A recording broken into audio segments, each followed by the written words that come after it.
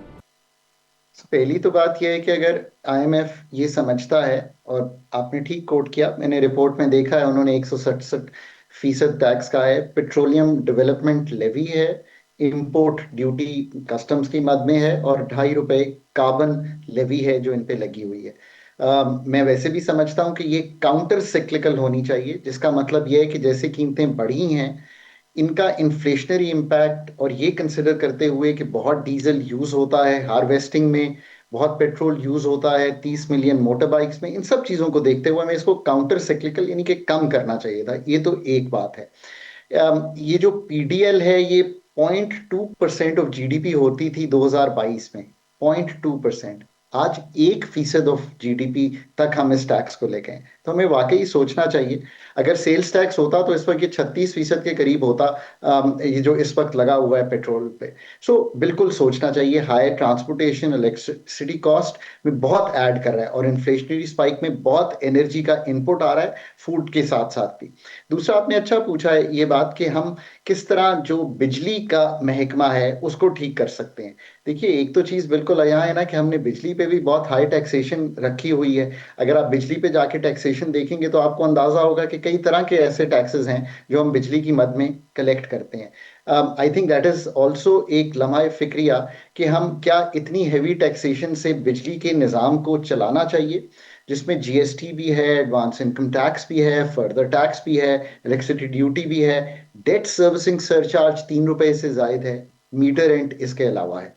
یہی تو وہ چیزیں ہیں جو ڈسٹورشنز کریٹ کرتی ہیں، اور اگر آپ بجلی کی مد میں کمی بھی کرنا چاہتے ہیں، اور پھر پورا بجلی کے سیکٹر کا ریفارم تو ایک اتنی دفعہ اس پہ بات ہوئی ہے، اور اس کو انٹیگریٹڈ انرجی پلاننگ کی مد میں سوچنا، اور انڈائریکٹ ٹیکسیشن سے نکالنا، اور پھر پوری اس چین کو ٹھیک کرنا۔ آئی تھنک اس پہ اتنی بات ہو گئی ہے، اب وقت وہی ہے کہ پروفیشنل منسٹری، پروفیشنل ریگولیٹر ان کاموں کو آگے لے کر چلیں۔ ڈاکٹر صاحب یہ جو رواں سال انرجی کے ساتھ ساتھ کھاد کی عام عالمی سپلائی چین بھی بری طرح افیکٹ کر گئی ہے، یہ صورتحال پاکستان کو کیسے امپیکٹ کرے گی؟ کیا فوڈ کا امپورٹ بل بڑھ سکتا ہے آپ کے خیال میں، اور اگر بڑھ سکتا ہے تو کتنا بڑھ سکتا ہے؟ Agriculture remains highly input dependent, اور جب ڈیزل کا امپیکٹ آئے گا، نیچرل گیس کی پرائسز کا امپیکٹ آئے گا، گلوبل شپنگ روٹس جس طرح ہم نے دیکھے ہیں، اور ہائر فرٹیلائزر جو ہے اسپیشلی فارمرز کے لیے، ابھی تک اس کو ہم نے تھوڑا سا رنگ فینس کر کے بچایا ہوا ہے، کیونکہ دنیا کی جو چیزیں ہیں وہ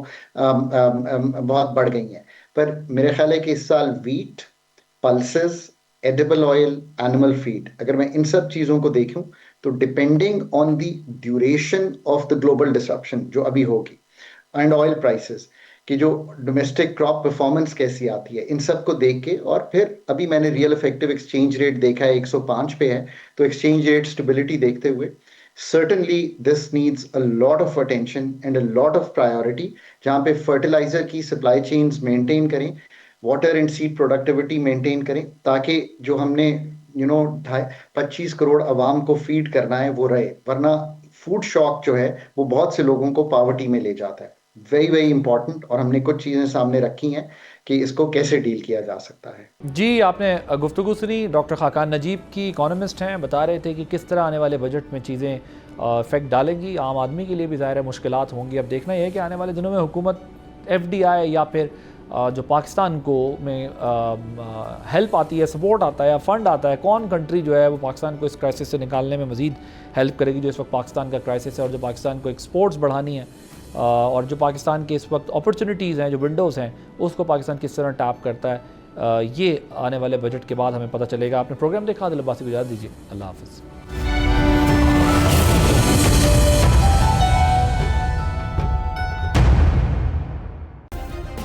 سبسکرائب کریں اور بیل دبائیں تاکہ کوئی خبر رہ نہ جائے۔